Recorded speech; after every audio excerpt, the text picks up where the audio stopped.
Hלפרין, Kdari, Director of the Rachman Center for the Advancement of the Status of Women at Bar-Ilan University. Good evening. Good evening. And our I24 News correspondent, Shani Nachshoni. Good evening, Shani. Good evening. Well, Professor Hלפרין, Kdari, we're talking about achievements of women today. One of your achievements is you were the only Israeli member of the United Nations Committee on Elimination of All Forms of Discrimination Against Women. Can you tell us more about the nature of this role and what you found while being part of this committee on how rights of women are being or not being upheld throughout the world? So the committee that I'm now already 10 years a member of it's called the CEDAW committee. It's the committee that oversees the implementation of the Convention on Elimination of Discrimination Against Women. It's a United Nations convention to which 187 states are actually members. They are party to this convention.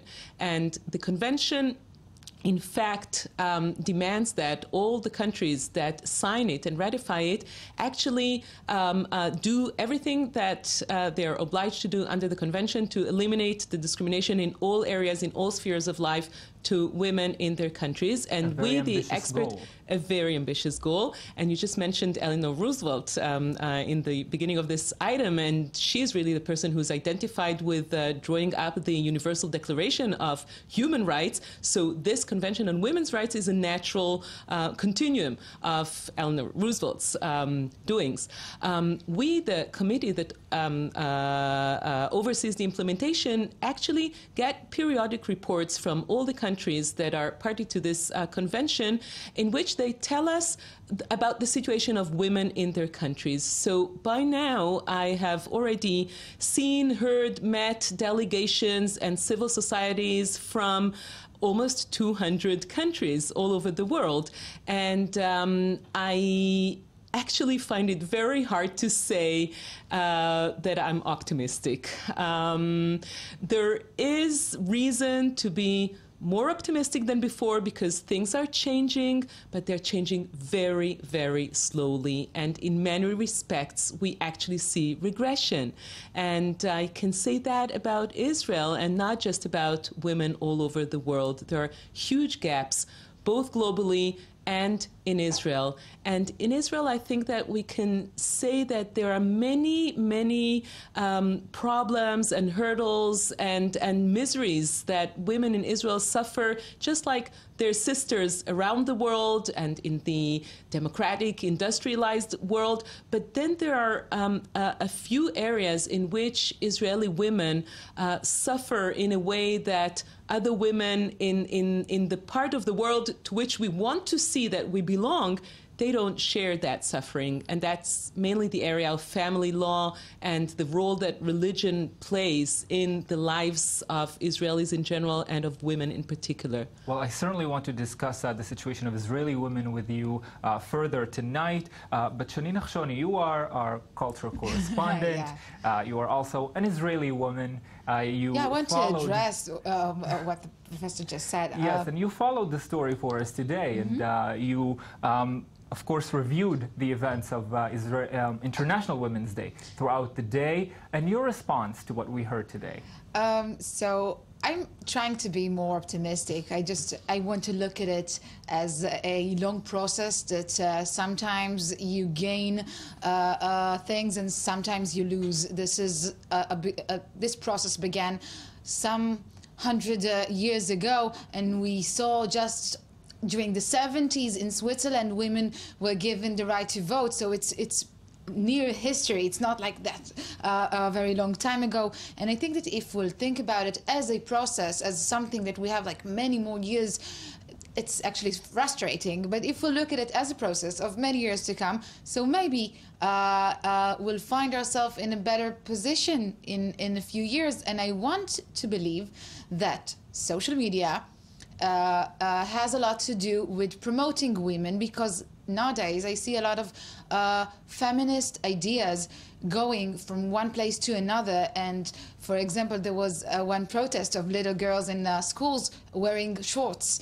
And you saw the same protest in Canada, in Africa, in Israel, in Europe, and the Far East. So I think social media had a lot to do with it, of transferring the information. This is a good thing.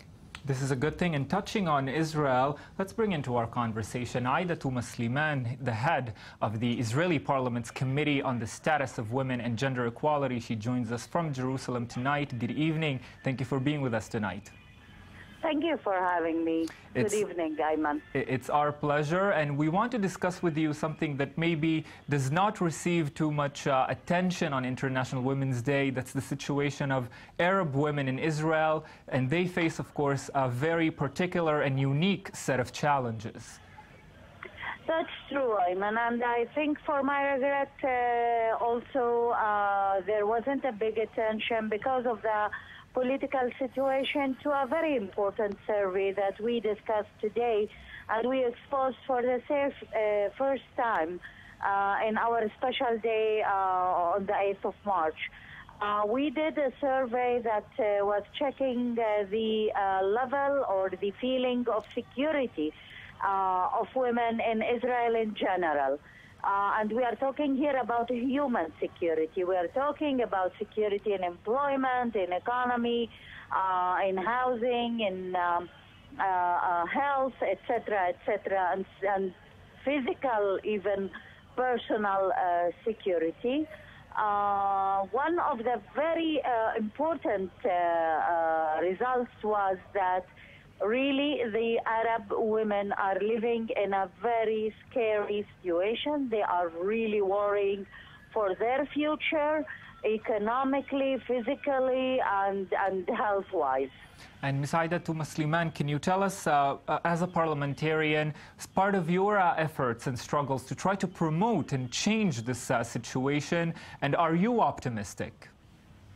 Well, as I mentioned when I started to chair the committee, that I will be taking care of all the women in Israel, regardless of their affiliation. But of course, as someone who believes that the most marginalized, the most neglected, discriminated among the women should be in the center of my concern, and it is very clear that the Arab women are in the bottom of the, let's say, the scale, and they are really the most marginalized. That's why also part of my work is to emphasize their needs and their situation. Yes. One thing is actually getting more and more Arab women into the job market, having higher rates of employment amongst women, especially that there is only 30% of the Arab women who are employed. This is also, we are talking about this not from only the point which is important, the right of women for employment, but yes, also by the reflection of the situation. 50% of the Arab families are living under poverty line. If we do not enhance the Arab women joining the job market, this poverty situation will continue. Yes, Another issue that is very important for me, and excuse me that I'm interrupting, is the issue of violence in general against women, gender-based violence, and the murder of women. Yes. Again, last year there were 40%. Sliman, I'm very, very sorry to interrupt you. We're about to run out of time. Certainly very important things you told us here on International Women's Day. Thank you for joining us from Jerusalem. Quickly, briefly, because we have 1 minute, one of the biggest questions asked this year is, do we really still need an International Women's Day? Absolutely. Absolutely. We still need it. We have to have it to remind ourselves, to raise awareness, to draw all attention to all those hurdles and all those problems that women still are facing, women of all sorts of groups, of societies, of communities, and just like Ms. I24 Sliman said, Arab women, minority women, not only in Israel but worldwide, who suffer intersectional discrimination. If we don't really devote at least one day a year, when all the rest of the days are in fact men's days, it's not women's days, it's days that are yes, given to those who are in control, who have the power, and sadly, it's still the men in the world. Very happy to have marked International Women's Day here tonight with you. Thank you both for joining me tonight.